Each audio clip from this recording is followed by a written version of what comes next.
다윗 안에 있는 사랑과 정의에 대한 갈망이 하나님을 기쁘시게 했다고 어제 함께 나누었습니다. 우리의 마음의 갈망이 하나님이 기뻐하시는 것이 될 수 있다면 우리 인생 또한 다윗과 같은 은혜와 복을 누릴 수 있게 된다는 것이죠. 우리에게 하나님의 사랑과 정의에 대한 갈망이 없는 것도 문제지만 우리가 더욱 냉철하게 보아야 할 것은 각자 나름대로의 사랑과 정의에 대한 기준을 가지고 있다는 것입니다.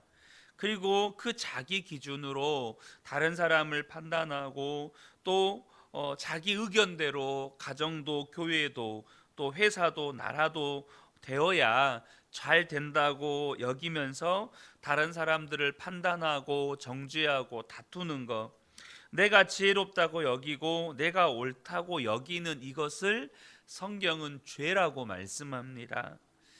사랑하는 성도 여러분, 언제나 하나님의 사랑과 하나님의 정의가 우리 마음의 갈망이 되시기를 축복합니다. 왕이었던 다윗은 가정에서조차 흠이 없는 삶을 살기를 원했습니다. 그리고 흠이 없는 마음을 지키기를 원했습니다. 그래서 이제는 다윗이 흠이 없는 삶을 살기를 원하고 또 흠이 없는 마음을 지키기를 원해서 오늘 본문에 보면 다윗이 하나님께 한 약속들이 있습니다. 먼저 3절부터 5절을 보면요, 불의한 일을 눈앞에 얼씬도 못하게 하렵니다 라고 되어 있죠. 그러니까 다윗이 보는 것을 조심하겠다는 것입니다. 사람이 실제로 나쁜 짓을 하지 않더라도 나쁜 것을 보게 되면 거기에 영향을 받게 됩니다. 욥기 1장을 보면 욥이 어떤 사람인지를 소개하는 부분이 나오는데요. 1절에 우스 땅에 욥이라고 불리는 사람이 있었는데 그 사람은 온전하고 정직하여 하나님을 경외하며 악에서 떠난 자더라. 그 사람이 욥이 온전했대요. 하나님을 경외함으로 악에서 떠났대요. 이게 하나님의 욥에 대한 평가였습니다. 그런데 욥이 왜 그런 평가를 받았는지 욥기 31장 1절을 보면 내가 내 눈과 약속하였나니 어찌 처녀에게 주목하랴 라고 되어 있어요. 욥은요, 자기 아내 외에는 다른 여자를 쳐다보지도 않는 사람이었다는 것입니다.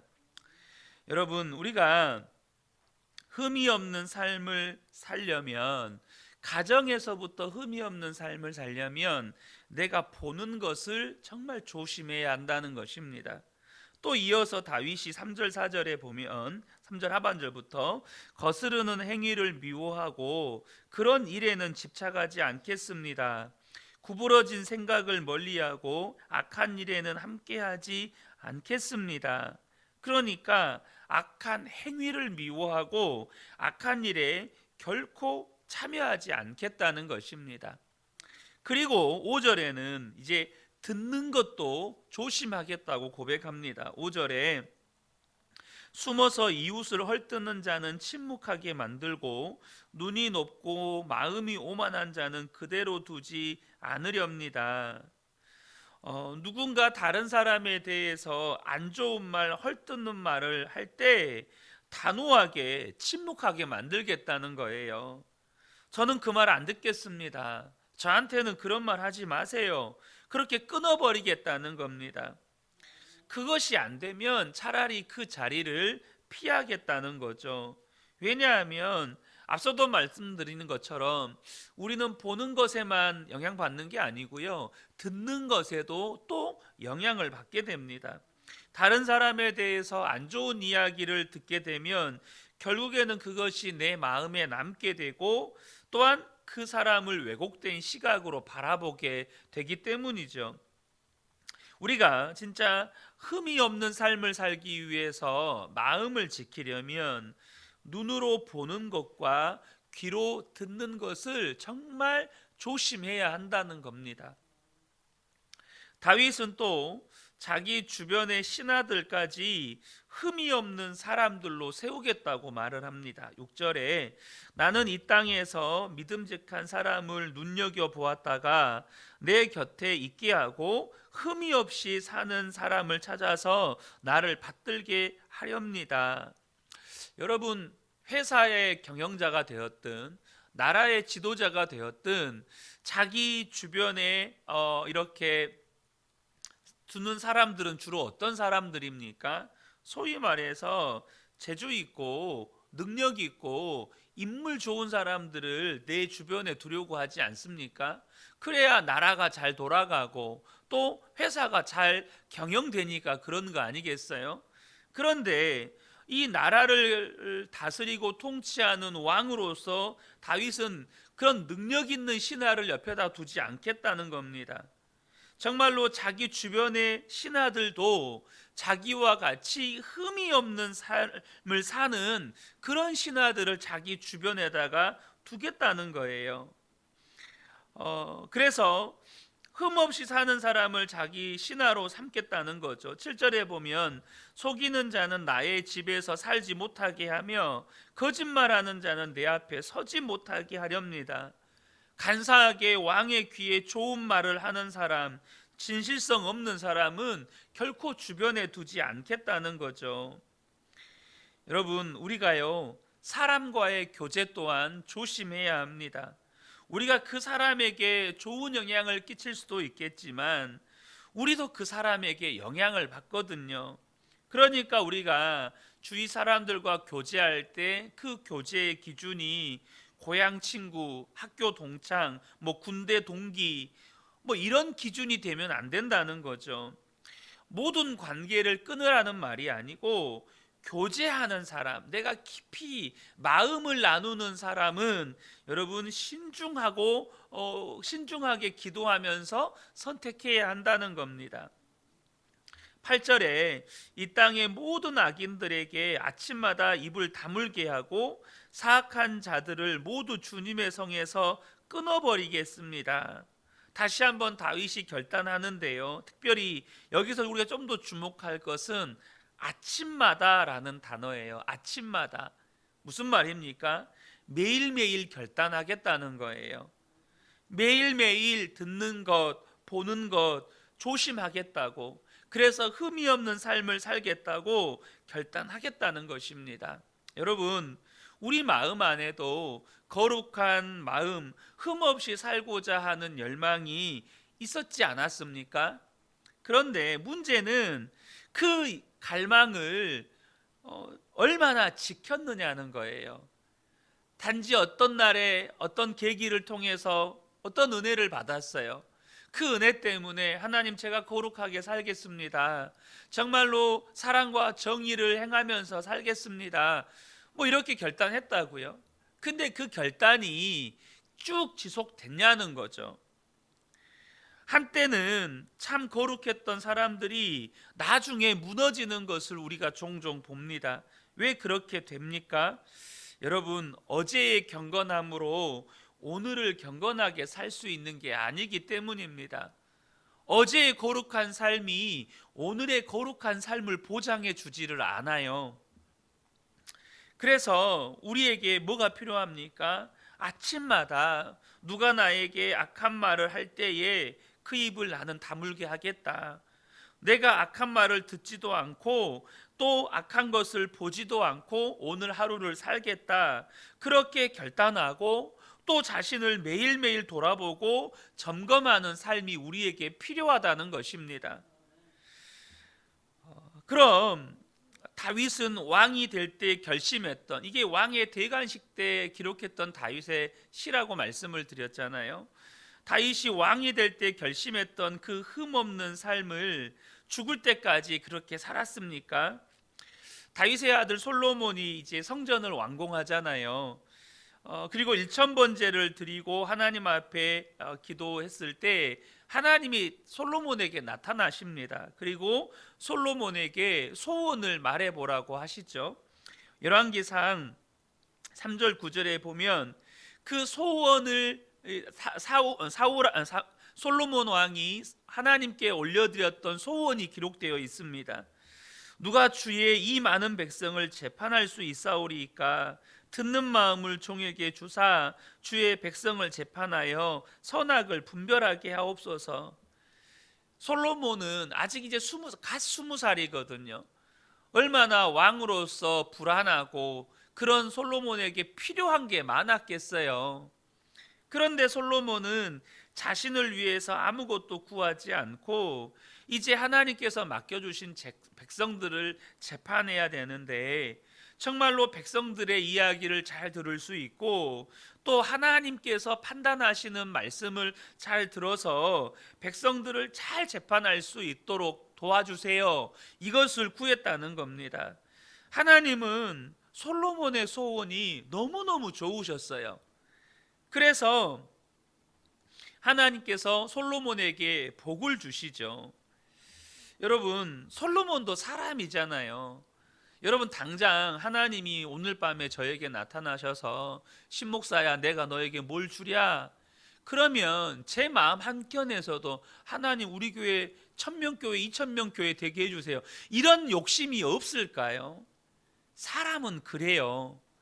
사람은요, 육신의 본성이 여전히 그 밑바닥에 자리 잡고 있다고요. 그런데 솔로몬은 하나님을 기쁘시게 하는 마음의 갈망이 있었다고요. 도대체 솔로몬은 왜 그런 마음의 소원을 품고 하나님 앞에 구할 수 있었을까요? 아버지 다윗의 영향력이었습니다. 솔로몬이 소원을 아뢰기 전에 그가 이런 고백을 해요. 열왕기상 3장 6절에 솔로몬이 이르되 주의 종 내 아버지 다윗이 성실과 공의와 정직한 마음으로 주와 함께 주 앞에서 행함으로 주께서 그에게 큰 은혜를 베푸셨고 주께서 또 그를 위하여 이 큰 은혜를 항상 주사 오늘과 같이 그의 자리에 앉을 아들을 그에게 주셨나이다. 지금 솔로몬이 뭘 고백합니까? 지금 솔로몬은 어려서부터 아버지 다윗을 보고 자랐잖아요. 그런데 솔로몬이 본 아버지 다윗은 어떤 사람이었을까요? 내 아버지 다윗이 성실과 공의와 정직한 마음으로 주와 함께 주 앞에서 행함으로, 그러니까 솔로몬이 볼 때 아버지 다윗은 늘 주님과 함께 주님 앞에서 행하는 사람이었다는 거예요. 그러니까 솔로몬의 마음에도 나도 아버지처럼 하나님을 기쁘시게 해야지, 나도 아버지처럼 하나님이 원하시는 것을 해야지, 이런 마음이 생기는 것입니다. 여러분, 다윗은 아들로부터 인정받은 아버지였어요. 그리고 아버지 때문에 아들 솔로몬도 하나님께 복을 받을 수밖에 없는 기도를 올려드렸다는 것입니다. 저는 우리 모든 성도님들이, 특별히 우리 아버지 되시는 성도님들이 자녀들에게 이렇게 인정받는 믿음의 본이 되는 삶을 사는 축복이 있으시기를 원합니다. 정말로 우리 자녀들이 부모님의 삶을 보면서 나중에 하나님 앞에 기도할 때 하나님 나 이거 주세요, 저거 주세요, 돈 많이 벌게 해주세요, 성공하게 해주세요, 이런 수준 낮은 기도가 아니라 하나님 제가 우리 어머니 아버지 삶을 보니까 깨닫게 된 것이 있습니다. 하나님 저 또한 정말로 우리 아버지 어머니처럼 하나님을 기쁘시게 하는 삶을 살고 싶습니다. 정말로 하나님의 사랑과 정의를 노래하는 사람 되고 싶습니다. 그것이 우리 자녀들의 입에서 흘러나오는 기도가 되기를 예수님의 이름으로 축복합니다. 아들 솔로몬만 인정한 게 아니고요, 하나님도 다윗을 인정하셨잖아요. 열왕기상 3장 14절에 보면 네가 만일 내 아버지 다윗이 행함같이, 하나님이 솔로몬에게 하시는 말씀이에요. 네가 만일 내 아버지 다윗이 행함같이 내 길로 행하면, 내 길로 행하며 내 법도와 명령을 지키면 내가 또 네 날을 길게 하리라. 간단히 이야기하면 무슨 말입니까? 네 아버지처럼만 해라. 네 아버지처럼만 하면 내가 너에게 복을 줄 것이다. 그렇게 말씀하고 계시는 거예요. 르호보암 시절에 여로보암이 북이스라엘의 왕이 됩니다. 하나님께서 여로보암에게 이런 말씀을 하세요. 열왕기상 11장 38절에 네가 만일 내가 명령한 모든 일에 순종하고 내 길로 행하며 내 눈에 합당한 일을 하며 내 종 다윗이 행함같이 내 율례와 명령을 지키면 내가 너와 함께 있어 내가 다윗을 위하여 세운 것 같이 너를 위하여 견고한 집을 세우고 이스라엘을 내게 주리라. 여로보암 왕에게도 말씀하시는 거예요. 야, 다윗 왕만큼만 해라. 그럼 내가 너에게 네 나라를 주겠다. 다윗의 삶을 하나님이 인정해 주시는 것이죠. 시편 101편은 마음의 소원 하나만 제대로 가져도 우리가 하나님께 은혜와 복을 받을 수 있다는 것을 우리에게 알려줍니다. 우리 성도님들 중에는 재물을 잃어버린 분도 계실 거고 건강을 잃어버린 분도 계실 거고 인간관계나 또 심지어 사랑하는 자녀를 먼저 보낸 분들도 계실 겁니다. 그러나 여러분, 우리의 마음의 소원은 누구도 빼앗을 수가 없는 거예요. 다윗처럼 하나님, 제가 하나님 앞에서 흠없는 삶을 살고 싶습니다. 하나님의 사랑과 정의를 노래하면서 살겠습니다. 여러분, 그 소원 하나만 가지고 살면 하나님이 우리 인생에 복을 주신다는 거예요. 다윗이 만약에 완벽한 사람이었기 때문에 복을 주셨다면 아마 우리는요, 이 말씀이 은혜가 안 돼요.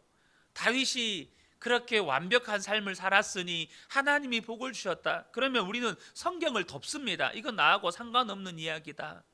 우리는 너무나도 부족한 사람들이거든요.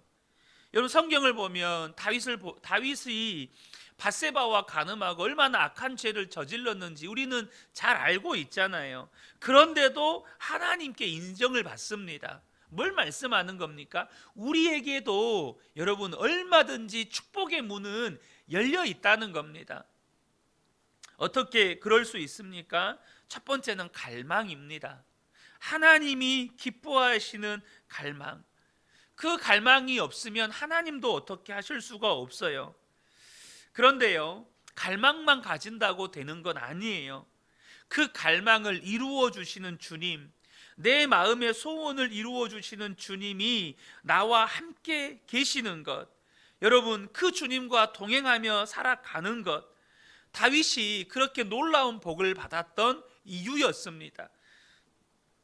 우리가 자주 나누었던 말씀이죠. 시편 16편 8절, 내가 여호와를 항상 내 앞에 모심이여 그가 나의 오른쪽에 계심으로 내가 흔들리지 아니하리로다.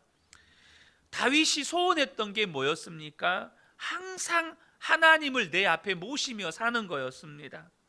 항상 하나님과 동행하는 삶을 사는 거였어요. 다윗의 삶을 보면 수도 없이 흔들렸어요. 그러나 끝까지 붙잡은 것은 하나님이 내 앞에 계신다. 하나님이 나와 함께 계신다.